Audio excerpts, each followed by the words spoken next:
What's up guys, Matt the Riff Master here. So today I'm going to be sharing my number one tip with you all that you should consider before buying yourself a tube amplifier.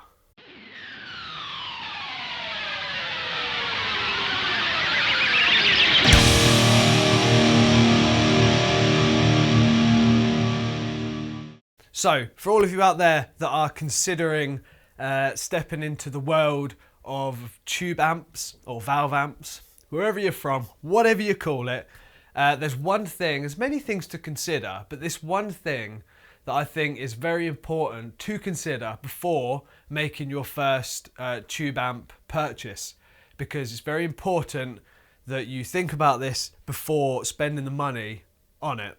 So with tube amps, one thing I found is very important with a tube amp to get its best performance when you're playing through it is that it has to be loud.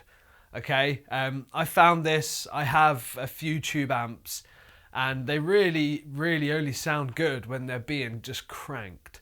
If you have a tube amp on a low volume, like quite low, bedroom level, it doesn't sound good. And I've done it before, I've tried it out and it really does not sound good. But they really do deliver just absolute tone and just pure amazingness when they are turned up loud.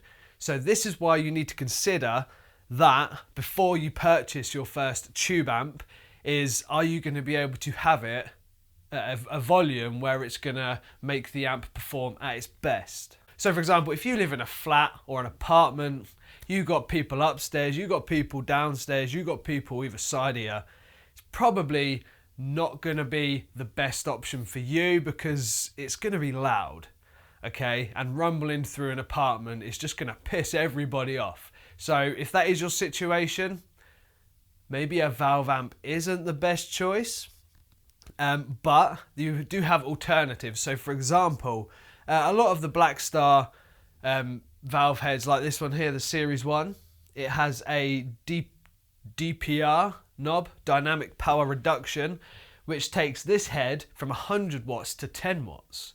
So you do have that option to bring it down a little lower, and I have found personally when I put it to the 10 watts I can get a good sound out of it at not a really high volume, which is a bonus. So if you do want a tube amp because you think they kick ass, which I do, you do want to have it loud if you're gigging or something, but you are going to need it for quieter time as well.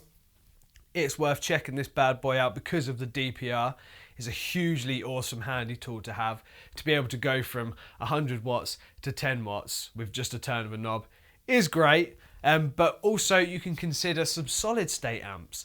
I mean, solid state amps are great if you are going to be playing at bedroom level or somewhere where you can't have it that loud, because you can still get good tone from it and it's great performance at a lower volume, okay?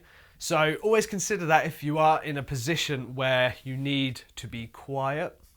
Going out and just buying yourself a 100 watt amp head or whatever wattage it is, if it's got tubes in it, it's only really going to sound good when you crank it. So one great amp that I will recommend to you guys, for you that may not be able to get yourself a tube amp for your current living situation, is the Black Star ID TVP. Okay, so the TVP is true valve power.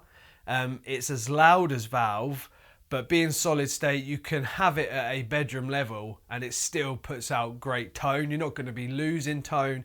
It's not going to be sounding too farty, because that's what I found with valve amps. You've got them low on volume, they can sound a bit farty and not that great. But the Black Star ID TVP, true valve power, loud as valve, just puts out some great tones. You can get it in a 100 watt head version. You can get it in 60 watt combo versions. You can get a 15 watt, a 30 watt. So that's my recommendations for all of you out there that are looking for a great amp, but you can't have tube, you can't have valves, but you want to have valves. You can have the next best thing. You could have the TVP, which is as loud as valve.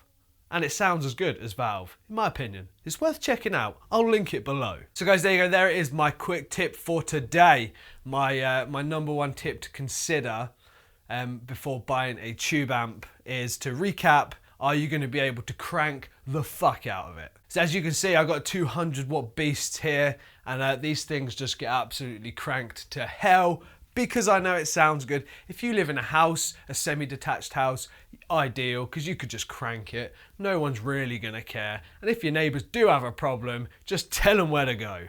But it's not ideal if you do live in a small flat, a small apartment, because chances are you crank one of these bad boys, you're just gonna bring the whole fucking place to the ground. If you've got any questions and you want any more suggestions on cool amps that you could buy for bedroom playing or playing at home in a small apartment, comment down below. I will answer your comment and I will suggest some more for you and all that cool stuff. So guys, I hope you enjoyed this video. It's my first video back after a couple of weeks. As you know, I was on holiday. I was recovering from being man-flued up. And if you didn't know, that's why I've not uploaded for a couple of weeks. But I'm back now, bringing you more content, awesome content. I've got some great videos on the way for you, and I hope you're all doing good. So guys, questions down below if you have any, and remember what I said. Think about it before you buy yourself a tube amp, because it has to be loud. So cheers guys, as always, rock out, be awesome, and I will see you very soon. See ya!